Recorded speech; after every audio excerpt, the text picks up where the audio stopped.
Halo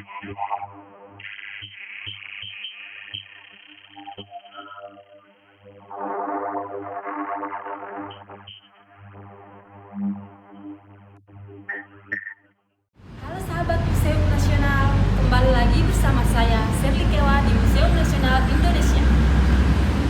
Pasti sahabat museum udah tahu dong Museum Nasional yang ada di Jakarta. Nah, kali ini kita akan jalan-jalan ke Museum Nasional nih. Yuk, ikuti Mimin menggali informasi di Museum Nasional. Ada yang baru nih, ikutin terus yuk. Sahabat museum, di sini kita lagi sama pegawai museum nih. Hai Kak, boleh kenalan sebelumnya Bu? Maaf. Pegang Ya, maaf silakan. ya. Nama saya Dia Sulistiani. Saya pamong budaya ahli muda. Kebetulan saya juga dipercaya diamanahkan untuk memegang sebagai kepala kelompok kerja kehumasan, promosi dan publikasi. Oh, Ibu Di jadi Museum kepala Nasional. humas ya? Iya. Ya, Oke Bu, makasih ya. Ini Bu, sebelumnya apa sih Bu motivasi pembuatan ruang imajinasi di Museum Nasional ini Bu? Boleh saya tahu? jadi sebenarnya latar belakang ya kenapa adanya ruang imersif ini, yaitu tidak semua pengunjung museum itu memiliki waktu yang lama ya untuk berkunjung di museum. Jadi kadang mereka hanya ke museum hanya punya waktu yang terbatas. Jadi akhirnya kita buat ruang yang bisa mereka mereka bisa mengenal budaya, sejarah, koleksi museum dalam satu ruangan namanya ruang imersif. Itulah disitulah mereka dalam jangka waktu 30 menit, walaupun tidak secara panjang lebar, tapi mereka mengetahui sejarah Indonesia pada masa lalu melalui penyajian yang menarik, interaktif, dan sangat dekat dengan generasi muda ya. Imersif itu gitu. Jadi ruangannya kayak nggak bisa buka tiap hari ya Bu ya? Bukannya setiap Rabu sampai dengan Minggu. Khusus ruang imersifnya? Satu hari 8 sesi, dan sesi pertama jam 9.20, dan sesi yang paling terakhir itu selesai jam 15.30. Dan itu dipesan secara online tiketnya. Kemudian juga dalam satu sesi itu 35 orang maksimal kapasitasnya di dalam ruang itu. Dan memang yang perlu harus ditekankan oleh pengunjung, tidak boleh datang terlambat. Itu karena memang imersif itu ketika orang datang terlambat itu kan ada suhu ruangan yang memang harus tetap dijaga. Ketika itu buka tutup itu kan suhu ruangannya juga akan berpengaruh di situ. Mempengaruhi juga di situ ada proyektor yang memang harus kita tetap rawat, kita harus tetap jaga gitu. Jadi sangat pengaruh sih dengan tayangan film itu ketika suhunya turun naik seperti itu. Seperti itu ya Bu. Baik Bu, kira-kira ada kendala nggak Bu saat pembuatan ruang imersif dari awal hingga pembuatannya selesai Bu? Kendalanya karena teknologi imersif itu kan memang teknologi yang baru ya. Jadi memang untuk SDM di Museum Nasional selain meng-hire dari pihak ketiga tapi memang SDM kita itu kan juga nanti yang akan mengoperasikannya setiap hari kan. Tidak mungkin kita tergantung terus dengan pihak yang di luar museum gitu.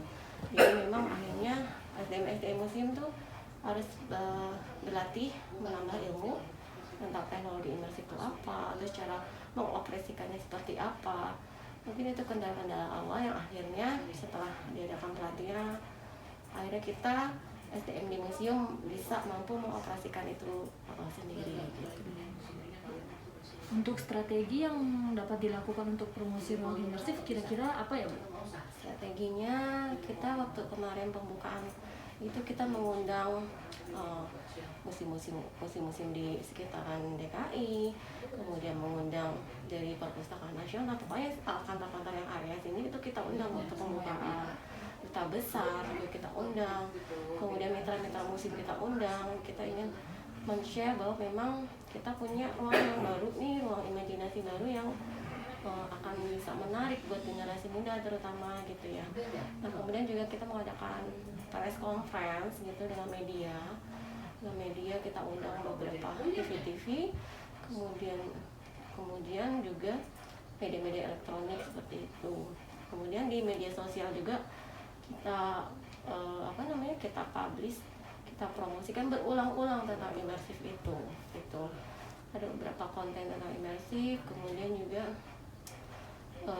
akhirnya generasi muda kan tahu tuh mereka bikin konten sendiri di ruang itu. Nah akhirnya itu juga membantu promosi kita ketika mereka mau upload atau menayangkan di sosial media mereka. Akhirnya mau ngomong akhirnya lama-lama tersebar, akhirnya disebut viral juga ya ketika Metro TV, kemudian Trans 7 itu mulai meliput imersif ini. Udah mulai dikenal ya saat Sudah mulai dikenal akhirnya sampai saat ini ya masyarakat masih tetap penasaran dengan imersif itu apa sih sebenarnya. Jadi setiap kita buka link untuk pendaftaran online itu pasti dalam jangka waktu 1 jam atau 2 jam tuh sudah habis tiket terjual gitu. Padahal itu untuk 1 minggu atau 2 minggu kita buka kuota gitu. 35 kali berapa hari itu berarti udah langsung habis dalam waktu sejam 2 jam gitu.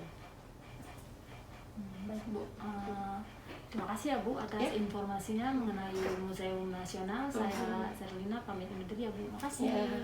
Sama.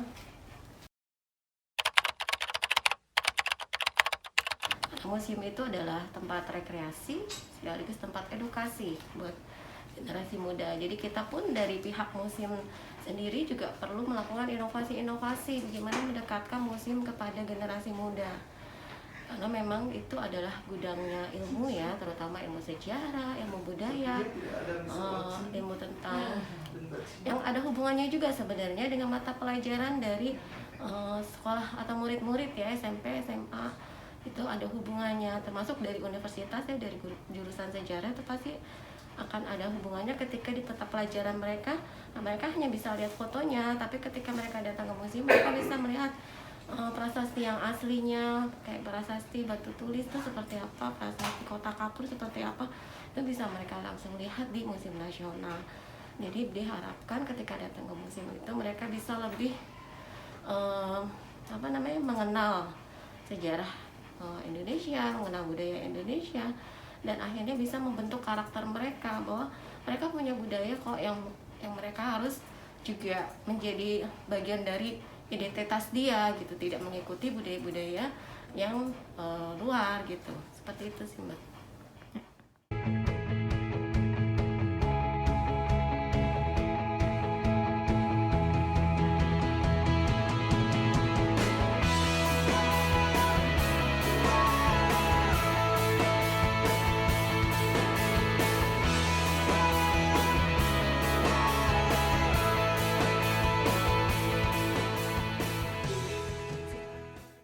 Tadi kan kita udah ketemu nih sama pegawai museumnya.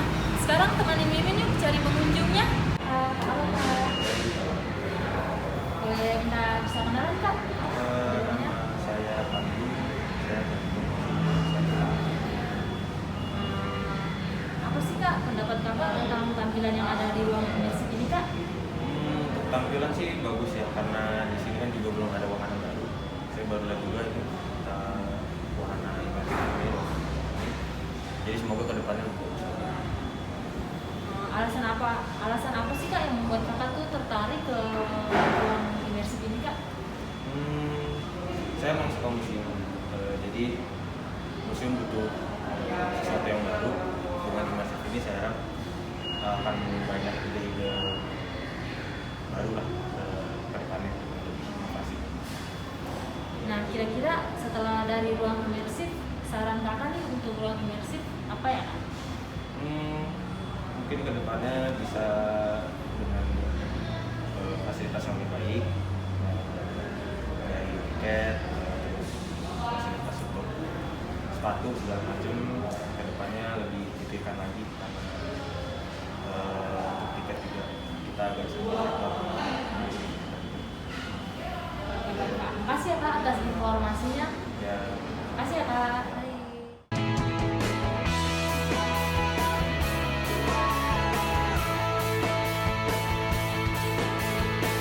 Wah, seru ya perjalanan kita kali ini. Tungguin terus ya di episode kita selanjutnya.